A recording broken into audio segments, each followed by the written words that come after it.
الحمد لله نحمده ونستعينه ونستغفره ونؤمن به ونتوكل عليه ونعوذ بالله من شرور أنفسنا ومن سيئات أعمالنا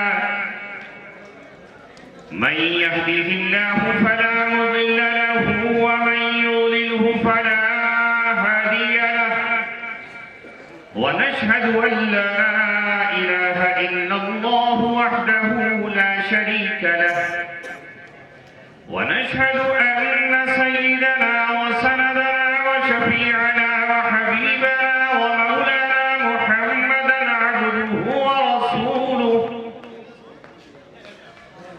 صلى الله عليه وعلى آله وصحبه وسلم تسليما كثيرا كثيرا أما بعد قال الله تبارك وتعالى في كتابه الكريم أعوذ بالله من الشيطان الرجيم بسم الله الرحمن الرحيم شهر رمضان الذي أنزل فيه القرآن هدى للناس وبينات من الهدى والفرقان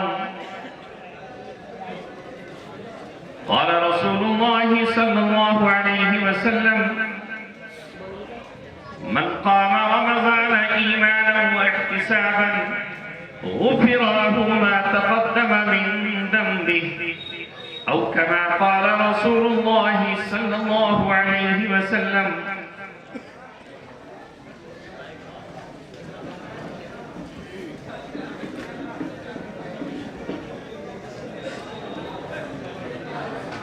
خاموش ہو جائیے، خاموش ہو جائیے میرے ساتھیوں،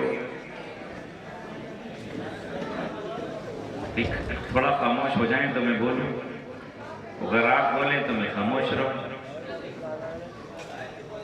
میں بولوں گا نہیں جب تک آپ بولیں گے۔ ارے چپ ہو جاؤ بھائی، میرے پیاروں چپ ہو جاؤ، اور اگر کوئی ضرورت کی بات ہے، بیوی کا بلاوا آ گیا تو چلے جاؤ۔ پریشان کیوں ہو رہے ہو یہاں سے؟ کیوں ڈانٹ رہے ہو اسے فون پر بیچاری؟ اس بار استغفار پڑھ لیجیے۔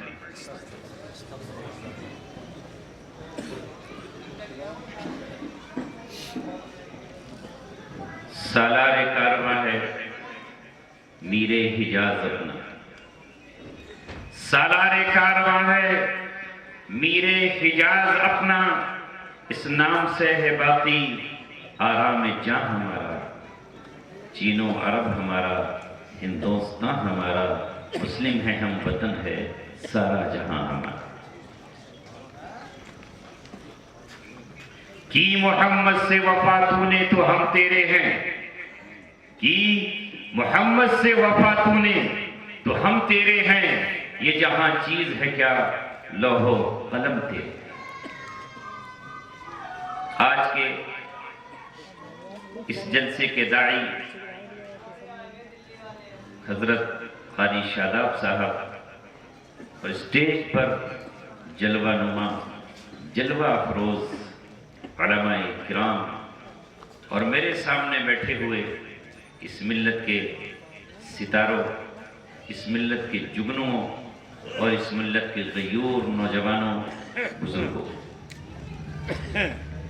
میں اس شخص کا بے پناہ شکر گزار ہوں۔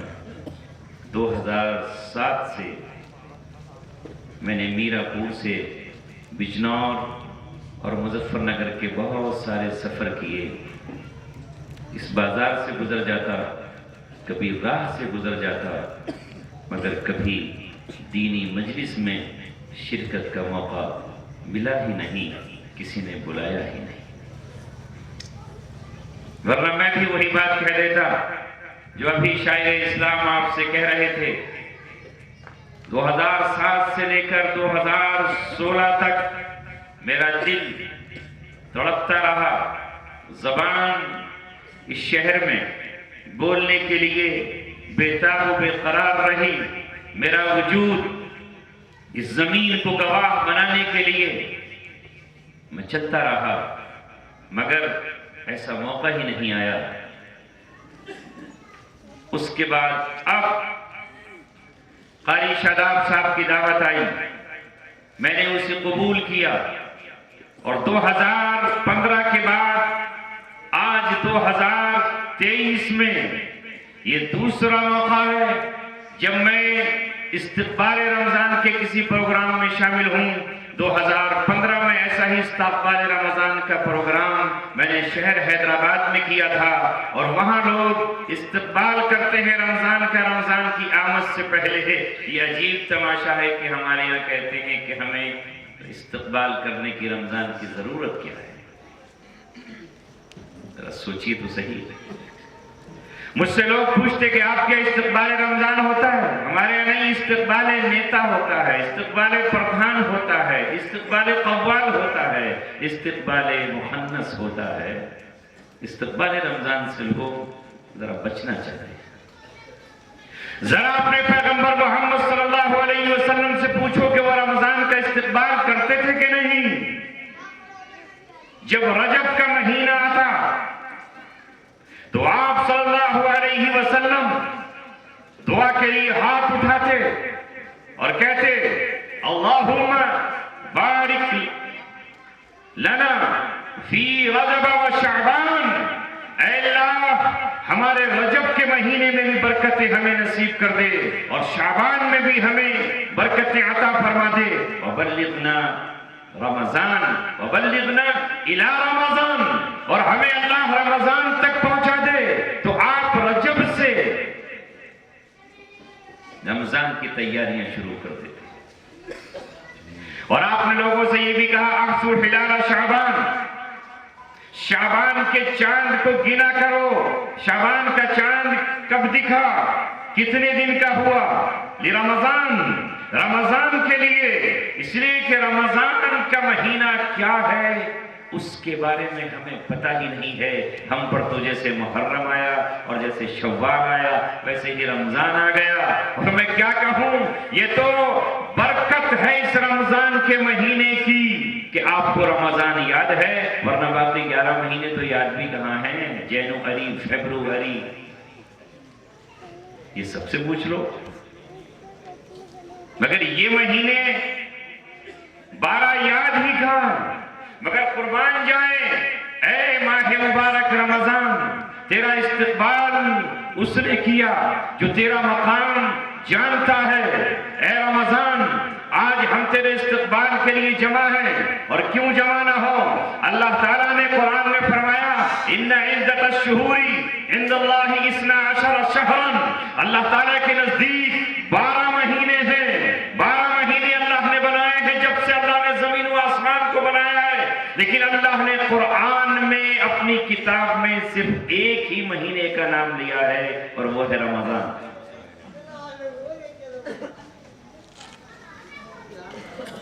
کیسے استقبال کرتے سرکار مدینہ اس کا؟ شعبان کے مہینے میں ہی روزے رکھنے شروع کر دیتے تھے، اور اتنے روزے رکھتے تھے کہ کبھی کبھی رمضان سے ملا دیتے تھے۔ اللہ نے رمضان سے پہلے ہی شعبان بنایا، اور شعبان کے مہینے میں ابھی جو رات گزری ہے، رمضان میں تو رات میں لیلۃ القدر، اور اس شعبان کے مہینے میں ہے شب قدر۔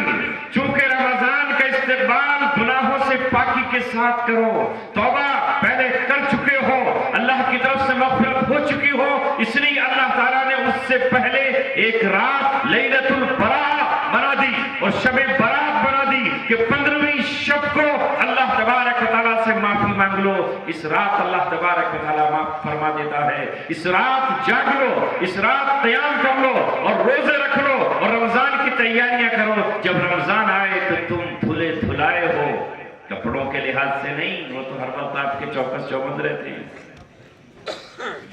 دل پاک ہو جائے، روح پاک ہو جائے، اندر کی آتما پاک ہو جائے، اور اس کے بعد جب رمضان کا استقبال کرو تو پوری طرح تیار ہو۔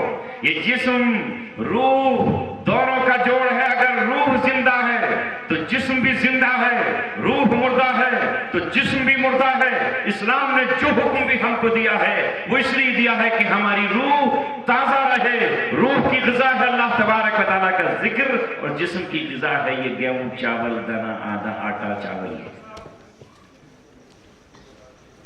تو بڑی مبارکبادی کے مستحق ہے آپ بھی کہ آپ اس وقت رمضان کا استقبال کر رہے ہیں. اور میں اتنے بڑے مجمع عام میں آج کھلی فضا میں آزادی کی اس چاندنی میں آزاد اس چاند کی طرح آپ سے گفتگو کر رہا ہوں. اللہ تبارک و تعالیٰ سے ہم وہی دعا کرتے ہیں, اللہ تم نے رجب ہمیں نصیب فرمایا, اس میں برکت عطا فرمائی. اب شعبان میں داخل ہوئے, اللہ اس شعبان کے ابھی کچھ دن باقی ہیں, اس کو بھی بابرکت بنا دیجئے, اور اے مولا ہمیں رمضان تک پہنچا دیجئے. اور رمضان کے استقبال ہم آج کر رہے ہیں. رمضان کے مہینے میں ہمیں عبادتوں کا ذوق, عبادتوں کا شوق نصیب فرمائیے. اب میں آپ کو بتاتا ہوں کہ رمضان کیوں بنا اور کس نے بتایا کہ رمضان کیا ہے. کیونکہ خود رمضان نے استقبال کیا. آپ کہیں گے کس کا؟ میں بتاتا ہوں, اس رمضان نے استقبال کیا. جب آسمان سے تورات آئی تو استقبال کیا رمضان نے, اور جب آسمان سے زبور آئی تو استقبال کیا رمضان نے, اور جب اللہ نے انجیل دی حضرت عیسیٰ علیہ السلام کو تو استقبال کیا رمضان نے, اور جب حضرت آدم کو صحیفہ ملا تو استقبال کیا رمضان نے, اور جس نبی کو بھی جو کتاب دی گئی اس کتاب کے استقبال کے لیے موجود تھا رمضان. اور جب آخر میں مرحلہ آیا قرآن کا, اللہ تعالیٰ کی آخری کتاب کا, اللہ تعالیٰ کے آخری پیغام کا, اللہ تعالیٰ کے آخری صحیفے کا, تو رمضان نے کہا شوال تم ذرا ٹھہرو, محرم تم ذرا ٹھہرو, تمہاری حرمت اپنی جگہ, تمہارا احترام اپنی جگہ, ذی الحجہ تم ٹھہرو, تمہارے مہینے میں حج اپنی جگہ. مگر جب میں نے اللہ کی تمام کتابوں کا استقبال کیا ہے, وہ تمام کتابیں رمضان میں نازل ہوئی ہیں, تو آج اس قرآن کے لیے میں ہی آگے بڑھوں گا. اللہ مجھے مہلت دے, اللہ مجھے اس سعادت دے. اللہ نے کہا ہاں, تو نے چونکہ اپنے کو آگے بڑھایا ہے اس لیے قرآن بھی میں تجھی میں نازل فرما رہا ہوں.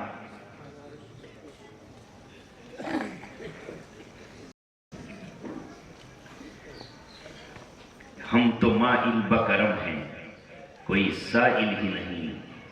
راہ دکھلائیں کسے, رہ روے منزل ہی نہیں. مانگنے والے کو ہم دنیا بھی نہیں دیتے ہیں. اللہ نے فرمایا ہے مانگو تو صحیح مجھ سے. اس نے کہا اپنے بندوں سے, اس نے کہا وقال ربکم ادعونی استجب لکم, ارے تم مجھ سے مانگو تو صحیح, میں تمہیں دوں گا. لہذا رمضان نے اپنے لیے اللہ تبارک و تعالیٰ سے جھولی پھیلا کر مانگا, اور اللہ نے رمضان کو وہ مقام عطا کر دیا جو میں نے ابھی آیت آپ کے سامنے پڑھی, اس میں رمضان کا ذکر ہے. قرآن کہتا ہے رمضان کیا ہے, تو کیا کہے گا قرآن؟ شہر رمضان الذی انزل فیہ القرآن. شہر رمضان, رمضان کا مہینہ وہ ہے, رمضان کا تعارف قرآن کرا رہا ہے, رمضان کا تعارف اللہ کرا رہا ہے, رمضان کا تعارف خالق کائنات کرا رہا ہے. شہر رمضان, رمضان کا مہینہ وہ ہے جس میں قرآن نازل کیا گیا ہے. اگر پوچھو کہ قرآن کب نازل کیا گیا تو جواب پہ نام آئے گا رمضان, اور کوئی پوچھے کہ رمضان کیا ہے تو کہنا پڑے گا کہ رمضان وہ ہے جس میں قرآن نازل کیا.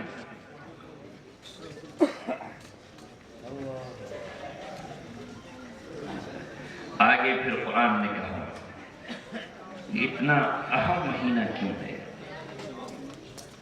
اس لیے کہ اس میں قرآن تھا. قرآن کیا ہے؟ الذی انزل فیہ القرآن, جس میں اتارا گیا قرآن. ھدی للناس وبینات من الہدی والفرقان. قرآن ہدایت ہے, سراپا ہدایت ہے, اس کا لفظ ہدایت ہے, ایک ایک حکم ہدایت ہے, اس کی آیتوں میں ہدایت اور رہنمائی موجود ہے, زندگی گزارنے کا طریقہ موجود ہے, اٹھنے اور بیٹھنے کا طریقہ موجود تجارت کو آسمان کی بلندیوں تک کسی پر ظلم و ستم کے بغیر لے جانے کا بہترین اصول قرآن کے اندر موجود ہے. بچے کو ماں کتنا دودھ پلائے گی یہ اصول قرآن میں موجود ہے. اگر بیوی تنگ کر رہی ہے اور ظلم و ستم کر رہی ہے اور شوہر کو ستا رہی ہے, اس کا حق ادا نہیں کرتی ہے جس مقصد کے لیے نکاح کیا ہے, تو اس سے آزادی کا اصول بتائے گا قرآن. اور اگر شوہر ظلم و ستم کر رہا ہے اور بیوی کو ستا رہا ہے, ناک میں دم کیے دے رہا ہے, وہ گھٹ گھٹ کے زندگی گزار رہی ہے, تو وہ کیسے آزادی چاہے گی؟ یہ بھی اس بیوی کو بتائے گا قرآن. بیوی کو نکاح میں لے کر آئے ہو, اس کو کیسا کھلانا ہے اور اس کو کیسے پہنانا ہے, اس کو کہاں رکھنا ہے اور اس کو کس طرح زندگی گزارنا ہے, اس کے ساتھ معاملات کیا ہے, کون بتائے گا؟ یہ بتائے گا قرآن. اگر اے عورت تجھے کسی نے طلاق دی ہے اور تیرے رحم میں اللہ تعالیٰ نے اس شوہر کے بچے کو رکھا ہے, تو پھر تجھے ظاہر کر دینا چاہیے. یہ ہدایت دے گا قرآن. اگر تم نے قسم کھا لی ہے کہ میں یہ کام نہیں کروں گا, اس کام کو کبھی انجام نہیں دوں گا, اور وہ کام نیکی کا تھا, وہ کام اچھائی کا تھا, وہ کام بھلائی کا تھا, تو قرآن یہ کہے گا کہ تجھے اپنی قسم توڑ دینا ہے. پھر اس قسم توڑنے کا مجھ پر جرمانہ کیا ہوگا؟ تو قرآن بتائے گا کہ تجھے اس کا جرمانہ اتنے مسکینوں کو کھانا کھلانا ہے یا اتنوں کو کپڑا پہنانا ہے. ہر چیز اس قرآن نے بیان کر دی. ہدی للناس, پوری انسانیت کے لیے یہ رہنما کتاب ہے. کسی کو راستہ معلوم کرنا ہے تو وہ قرآن سے پوچھے. کسی کو یہ جاننا ہے کہ شراب اچھی چیز ہے یا بری, جوئے میں خرابی ہے یا فائدہ, تو وہ قرآن بتائے گا. یسألونک عن الخمر والمیسر, یہ آپ سے پوچھتے ہیں شراب کے بارے میں اور یہ آپ سے پوچھتے ہیں جوئے کے بارے میں. کہو قل فیہما اثم کبیر, ان دونوں میں بہت بڑی خرابی ہے, بہت بڑا ضرر اور نقصان ہے. شراب میں بھی نقصان ہے, پینے والے کی عقل کھا جاتی ہے, مال اس کا برباد کر دیتی ہے, سرمایہ اس کا ڈوب جاتا ہے. یہ بیٹا ہو کر ماں کے سامنے بے حیائی کا ارتکاب کر سکتا ہے, شوہر ہو کر شوہر اب نہیں رہتا اور بیوی کو گالیاں بکتا ہے اور اس کی پٹائی شروع کرتا ہے.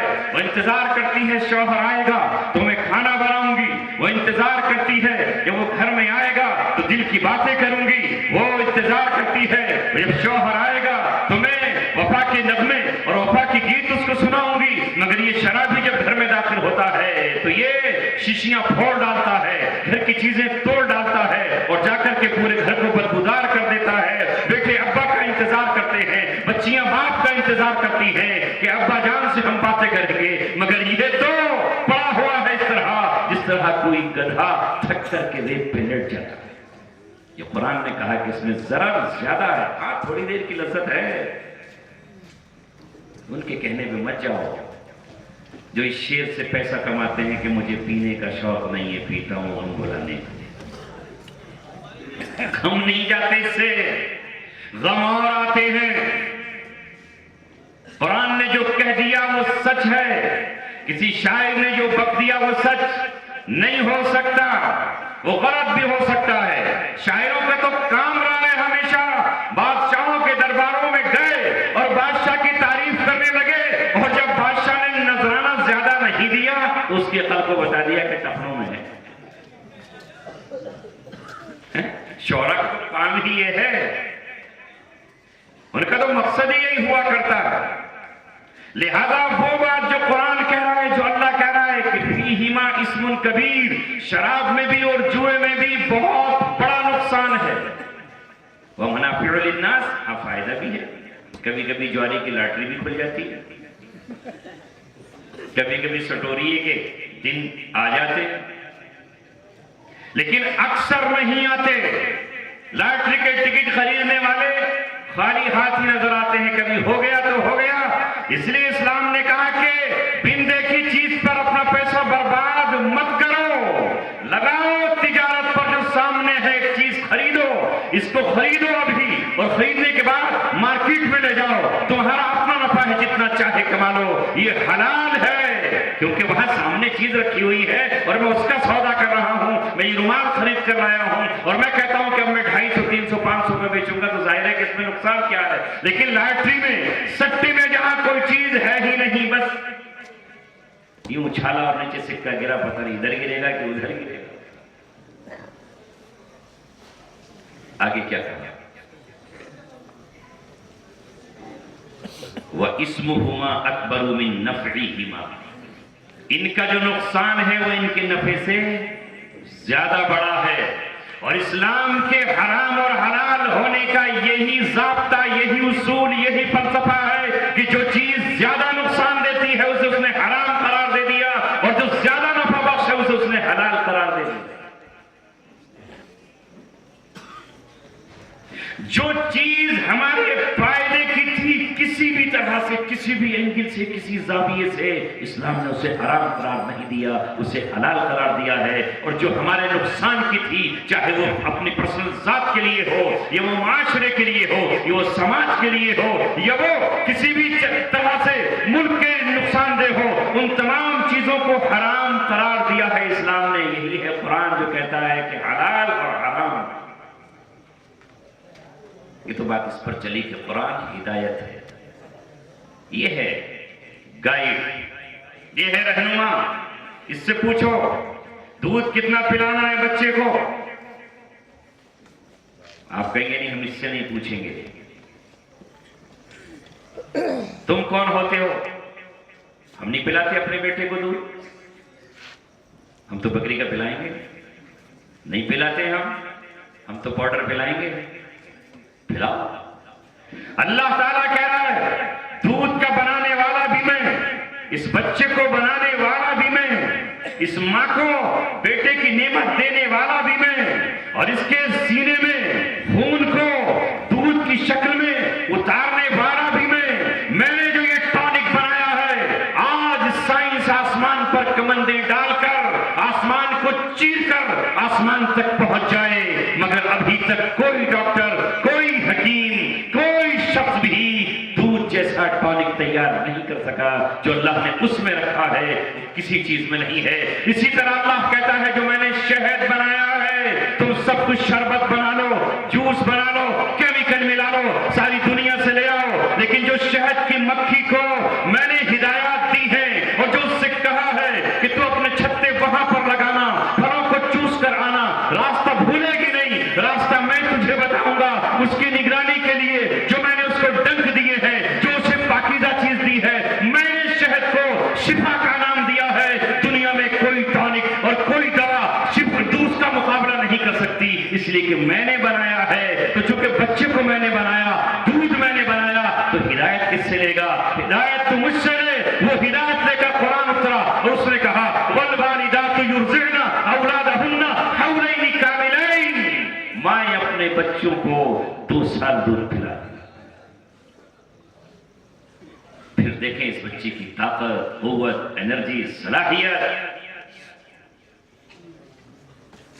ڈبے کا پلاؤ گے تو یہ بھی گول گول ڈبہ ہو جائے گا. پھر خالی وہ دودھ نہیں ہوتا.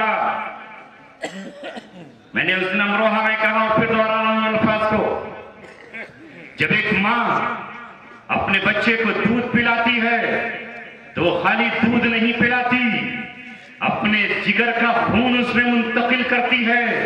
اس دودھ کے ساتھ اگر ماں پاکیزہ ہے تو یہ بچہ پاکیزہ ہوگا, اس کا گوشت پاکیزہ ہوگا. اگر ماں حلال غذا کھاتی ہے تو یہ بچے کا بدن حلال غذا سے تیار ہوگا. ایک ماں اس دودھ کے ساتھ اپنا تقویٰ, اپنی طہارت, اپنی پاکیزگی, اپنی امنگیں, اپنے جذبات, اپنی آرزویں, بہادری, شجاعت, سب کچھ منتقل کرتی ہے جو بھینس منتقل نہیں کر سکتی اور گائے منتقل نہیں کر سکتی اور مرغی تو کر ہی نہیں سکتی.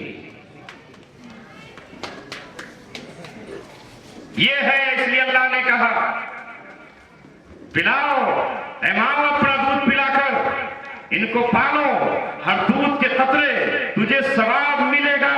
پھر یہ بچہ جب تو اس کا حق بچپن میں نہیں مانے گی, اس میں ڈاکہ نہیں ڈالے گی, اس دودھ کے نکالنے پر تجھے یہ غم نہ ہو کہ میرا حسن چلا جائے گا, میری جوانی لٹ جائے گی. نہیں, یہ میرے بچے کا حق ہے, میں اپنے بچے کو دوں گی. یہ میرے بچے کا, میرے لال کا حق اللہ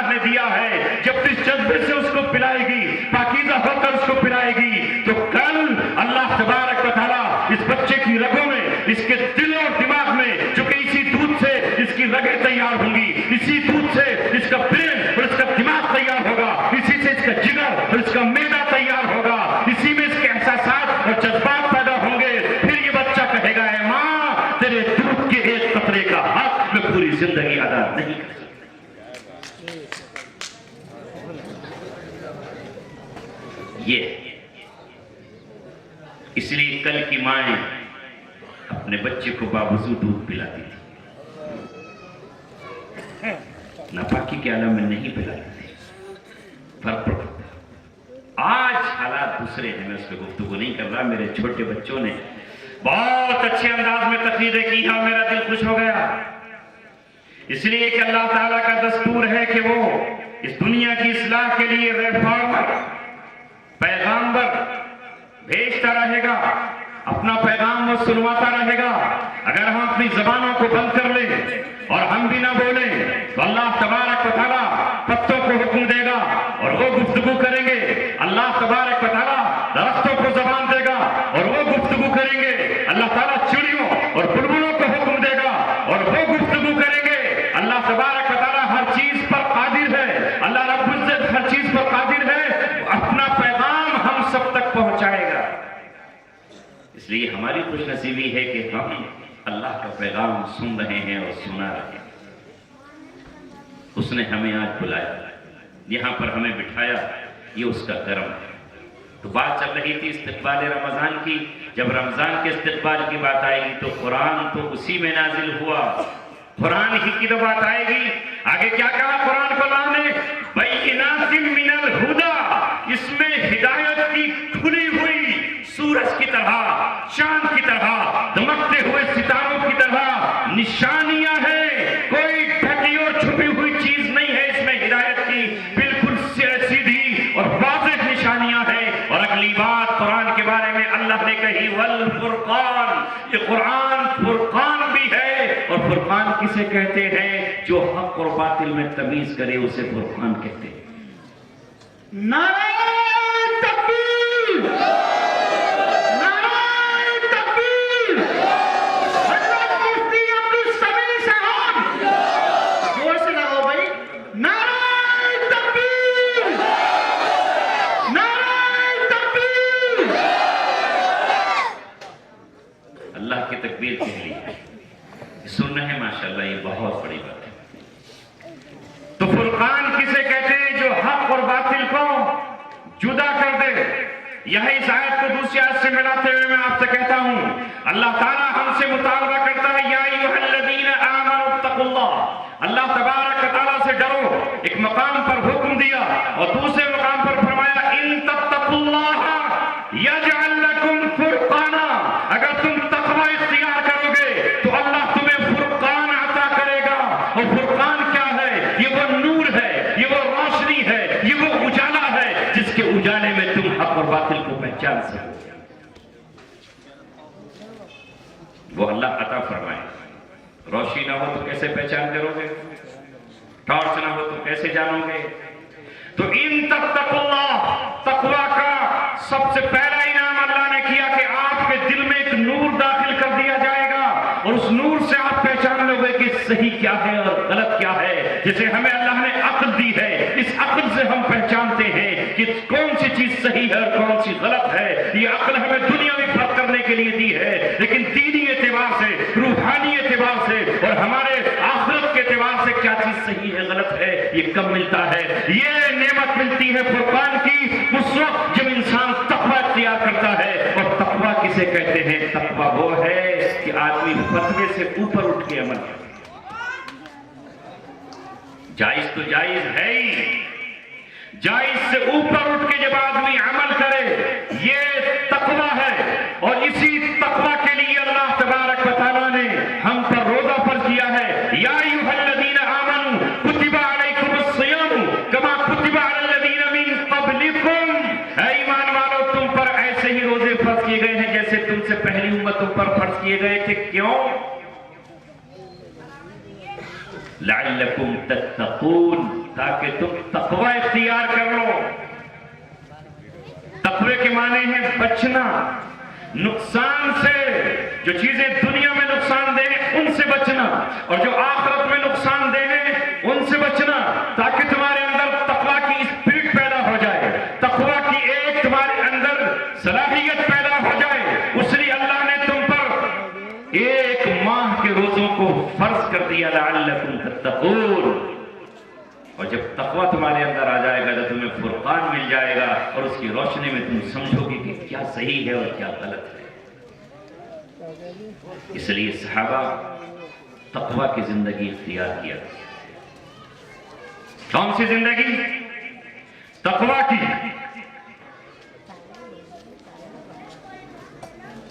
تقوی کی زندگی اختیار کی۔ الحلال بین والحرام بین، حرام اور حلال تو کھلے ہیں، وہ تو سبھی جانتے ہیں۔ کون نہیں جانتا کہ ماں سے نکاح حرام ہے؟ کون نہیں جانتا کہ خنزیر حرام ہے؟ کون نہیں جانتا کہ بنا شریعت کے مطابق ذبح کیے ہوئے جانور حرام ہے؟ کون نہیں جانتا کہ سود حرام ہے؟ کون نہیں جانتا کہ شراب حرام ہے؟ کون نہیں جانتا کہ جوا حرام ہے؟ کون نہیں جانتا کہ ماں باپ کو ستانا حرام ہے؟ یعنی اس طرح کی تمام چیزیں ہیں جو کھلی ہوئی حلال و حرام ہیں۔ وفیہما وفیما بینہما، اور کچھ چیزیں ان دونوں کے درمیان ایسی ہیں جنہیں پتہ نہیں چلتا کہ حلال کیا ہے اور حرام کیا ہے۔ وفیما بینہما مشتبہات، کچھ چیزیں مشتبہ ہیں جن میں کچھ ڈاؤٹ ہے، حلال بھی ہو سکتی ہے اور حرام بھی۔ تقویٰ اس کا نام ہے کہ مشتبہ چیزوں سے بھی بچ جاؤ، یہ ہے تقویٰ۔ حضرت بکر صدیق رضی اللہ تعالیٰ عنہ کو یہ پتا چلا کہ اس نے جو مجھے دودھ پلایا ہے، یہ دودھ کسی ایسی طریقے سے آیا ہے جس میں شبہ پیدا ہو گیا کہ وہ حرام ہے، تو اسی وقت اپنے گلے میں اپنے حلق میں انگلی ڈالی اور انگلی ڈال کر کے اس دودھ کو نکال دیا۔ صحابہ کہتے تھے کہ کتنی انگلیاں ڈالو گے، کتنی انگلیاں ڈالو گے؟ ایسا لگتا ہے کہ آنکھوں کو باہر نکال دو گے۔ آج کا ہم جیسا کوئی ہوتا تو تعبیر کر لیتا کہ مجھے تو پتہ ہی نہیں تھا، کھا لیا، کوئی بات نہیں۔ تقویٰ یہ ہے کہ عمر ابن عبدالعزیز رحمت اللہ علیہ، چراغ جل رہا ہے، چراغ میں تیل پڑا ہوا ہے، اس سے کام کر رہے ہیں امت کا، رعایا کا، قوم کا، چونکہ بادشاہ ہے۔ اتنے میں کوئی شخص رشتہ دار آیا اور وہ کام جو حکومت کا کر رہے تھے وہ کام ختم ہوا اور پرسنل گفتگو شروع ہو گئی۔ اسی وقت انہوں نے اس چراغ کو بجھا دیا اور اندھیرے میں گفتگو کی اور اپنے رشتہ دار سے یہ کہا، چونکہ اس میں بیت المال کا تیل خرچ ہو رہا تھا اور اس وقت میں مسلمانوں کا کام کر رہا تھا، یہ اپنی رعایا کا کام کر رہا تھا، تو اس کی روشنی میرے لیے جائز تھی۔ اب میں پرسنل ذاتی آپ سے گفتگو کر رہا ہوں، لہذا اب مجھے اس کے جلانے کی اجازت نہیں ہے، اور اس چراغ کو بجھا دیا۔ یہ ہے تقویٰ، یہ تقویٰ ہے۔ ابن قیم نے بڑا زبردست واقعہ حضرت عمر ابن العزیز کا لکھا ہے، عجیب واقعہ ہے۔ وقت کی قلت ہے ورنہ پورا سنا تھا۔ تقویٰ، ایک باندی تھی، ان کی بیوی، اور اس زمانے میں باندیوں کا رواج تھا، اس میں کوئی عیب نہیں تھا۔ حالانکہ ابن قیم یہ بات ایک دوسرے پیرائے میں کہہ رہے ہیں، وہ یہ کہہ رہے ہیں کہ عشق پر کسی کا پہرا نہیں ہوتا اور محبت کا کوئی دروازہ اور تالا نہیں ہوتا، کسی کو کسی سے بھی ہو سکتی ہے۔ حضرت عمر بن العزیز کی بات لکھتے ہیں کہ ایک باندی تھی جو ان کو بے پناہ پسند تھی، اور وہ اپنی بیوی سے یہ کہتے کہ اسے مجھے ہبہ کر دے یا اسے بیچ دے، لیکن بیوی بھی نہیں بیچتی۔ وہ اپنی محبت کو کیوں تقسیم کرے، کیوں تقسیم کرے دوسری جگہ؟ لہذا وہ نہیں دیتی اور وہ بار بار اس سے مطالبہ کرتے۔ لیکن جب عمر ابن عبدالعزیز خلیفہ بنائے گئے اور ان کو امور سلطنت تفویض کیے گئے، تو اب بیوی کا بھی انہوں نے دل جیتا اور بیوی کو بھی یہ حکم دیا کہ اے میری بیوی، تو ایک بادشاہ کی بہن ہے اور تو بادشاہ کی بیٹی رہی ہے، اور تیرے پاس جو زیورات ہیں اور خزانے ہیں وہ جبرن حکومت نے وصول کیے ہیں۔ اگر تو میرے نکاح میں رہنا چاہتی ہے تو تجھے یہ سارے زیورات بیت المال میں جمع کرنے ہوں گے، اور اگر تو زیورات کو پسند کرتی ہے تو میں تجھے اپنے نکاح سے چھوڑ دوں گا۔ بول، میرے نکاح میں رہے گی، یہ سارے زیورات یہ دے گی، یہ امت کا خزانہ ہے، یہ ان کا مال ہے۔ بی بی نے کہا میں جب آپ کے ساتھ آئی ہوں تو مجھے دولت سے کیا لینا ہے، سارے زیورات ان کو دے دیے۔ کہ اس نے اپنے شوہر کی زندگی دیکھی تو اس کی دل کی دنیا بدل گئی، اور آج ایک دن اس نے یہ کہا کہ لو یہ بی بی یہ باندھی، میں آپ کو ہدیہ اور ہبہ، وہ بھی ہبہ۔ عمر ابن عبدالعزیز کیا وہ باندھی ہوئی، دل کی آرزو پر آئی، اور اس کے ساتھ ظاہر ہے بی بی جیسا رشتہ ہو گیا، اسلام نے اس کی اجازت دی۔ لیکن جب قربت کا وقت آیا، اس وقت عمر ابن عزیز رحمت اللہ علیہ نے اس باندھی سے پوچھا کہ ذرا تو یہ تو بتا کہ تو آئی کس طرح تھی یہاں، تجھے بیچا گیا، خریدا گیا، کس نے تجھے دیا تھا؟ تو اس نے کہا کہ میں کوفہ کی رہنے والی تھی، حجاج بن یوسف کے دور میں میرے باپ کی سلطنت پہ حملہ کیا گیا، ان کی ریاست پہ حملہ کیا گیا، مال بھی چھین لیا گیا، زیورات چھینے گئے، اور مجھے بھی باندھی بنا لیا گیا۔ حجاج بن یوسف نے وہ ادھر ملک بن مروان کو دے دی، اور وہاں سے منتقل ہو کر کے میں یہاں پر آ گئی، اس طرح مجھے یہاں میں آئی ہوں۔ حضرت عمر ابن عبدالعزیز نے یہ کہا کیا تیرا وارث کوئی موجود ہے، تیرا بھائی کوئی موجود ہے؟ اس نے کہا فلاں میرا بھائی موجود ہے۔ انہوں نے وہاں سے کوفے سے گورنر کو حکم دے کر اس کو بلایا، اور پھر یہ کہا کہ بتاؤ وہ کیا کیا سامان چھینا گیا تھا اور کون سا سامان چھینا گیا تھا۔ یہ باندھی ظلماً چھینی گئی ہے، میں اسے آج آزاد کرتا ہوں، اور جا تو اپنے خاندان میں واپس چلی جا، اپنے دل کی تمام حسرتوں کو اللہ کی رضا پہ قربان کر دیا۔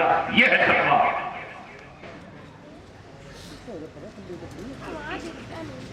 اس لیے آج ان کا نام لیتے ہوئے ہمارے دل ان کی عظمت سے بھر رہے ہیں، اور ہم ذرا اس پیمانے پر اپنے گناہ۔ باقی تو میں نے یہ کہا کہ یہ قرآن آپ کو بتائے گا کہ کس لیے رمضان آیا۔ رمضان آ رہا ہے، اللہ کے رسول صلی اللہ علیہ وسلم کو حکم دیا گیا کہ اس رمضان میں نظام تراویح قائم کریں، لہذا رمضان جب آتا تو محمد رسول اللہ صلی اللہ علیہ وسلم جبریل علیہ السلام کو اپنا قرآن سناتے، دور کرتے، کیونکہ یہ وہ مہینہ ہے جس مہینے میں اللہ نے کہا اِنَّا أَنزَلْنَاهُ فِي لَيْلَةِ الْقَدْرِ، ہم نے اس قرآن کو اتارا ہے لیلۃ القدر میں۔ اب وہ لیلۃ القدر کون سے مہینے میں ہے طے ہو گیا، نہ وہ شوال میں ہے، نہ وہ ذی-القعدہ میں ہے، نہ وہ ذی الحجہ میں ہے، نہ وہ ربیع الاول میں ہے، اس لیے کہ قرآن اترا ہے الذی انزل فیہ القرآن رمضان کے مہینے میں، تو شب قدر بھی ہے رمضان ہی کے مہینے میں۔ آج تو ہم نہ جانے کون کون سا جشن مناتے، بیٹا پیدا ہوا تو ہمارے اندر بھی نہ جانے کہاں سے رسم آ گئی، برتھ ڈے، برتھ ڈے منانا، کیک کاٹیں گے۔ یہ کون سی برتھ ڈے ہے؟ کیا منا رہا ہے؟ کس سے سیکھا ہے؟